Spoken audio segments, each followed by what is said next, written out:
दोस्तों, आज की कहानी है बेटी की उन्नत के लिए एक माँ जब अपनी कोख किराए पर दे दी।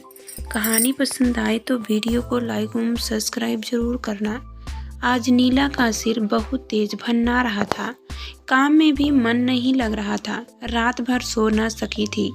इसी उधेड़-बुन में लगी रही कि क्या करे और क्या ना करे। एक तरफ बेटी की पढ़ाई तो दूसरी तरफ फीस की फिक्र। अपनी इकलौती बच्ची का दिल नहीं तोड़ना चाहती थी, पर एक बच्चे को पढ़ाना इतना महंगा हो जाएगा उसने सोचा ना था। पति की साधारण सी नौकरी, उस पर शिक्षा का इतना खर्च। आजकल एक आदमी की कमाई से तो घर खर्च ही चल पाता है। तभी बेचारी छोटी सी नौकरी कर रही थी। इतनी पढ़ी लिखी भी तो नहीं थी कि कोई बड़ा काम कर पाती। बड़ी दुविधा में थी।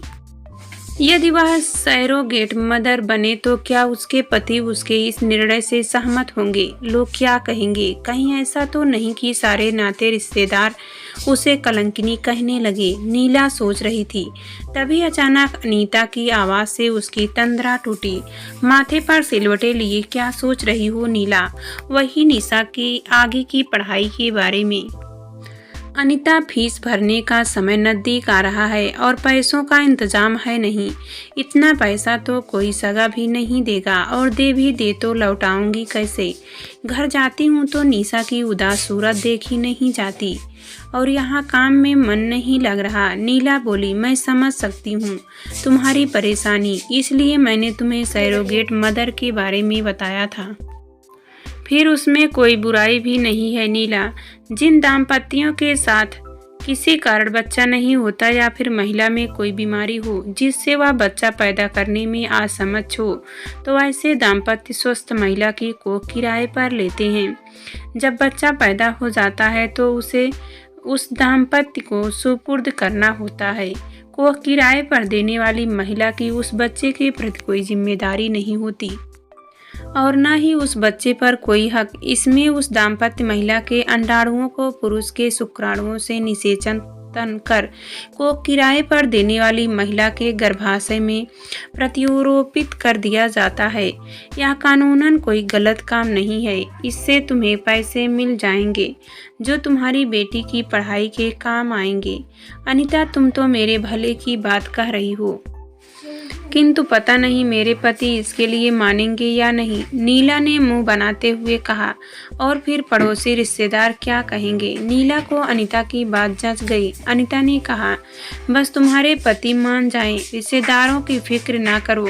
वैसे भी तुम्हारी बेटी का दाखिला कोटा में ITI प्रवेश परीक्षा की तैयारी करने वाले इंस्टीट्यूट में हुआ है।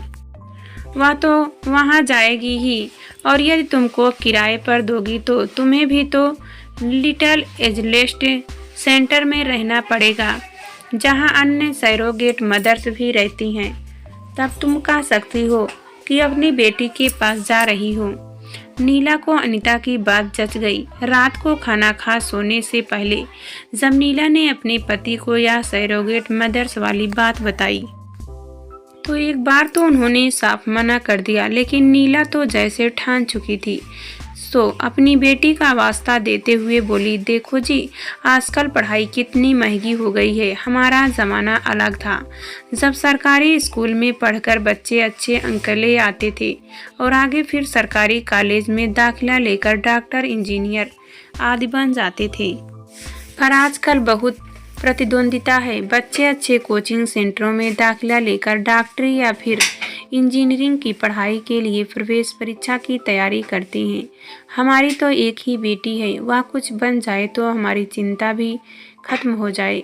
उसे कोटा में दाखिला मिल भी गया है, अब बस बात फीस पर ही तो अटकी है। यदि हम उसकी फीस न भर पाए तो बेचारी ITI की प्रवेश परीक्षा की तैयारी न कर पाएगी। दूसरे बच्चे उसके आगे निकल जाएंगे। आजकल बहुत प्रतियोगिता है। यदि उसने वह परीक्षा पास कर भी ली तो हम आगे की फीस न भर पाएंगे। पर खाली इंस्टीट्यूट की ही नहीं, वह कमरा किराए पर लेकर रहने या खाने पीने का खर्चा भी तो बढ़ जाएगा।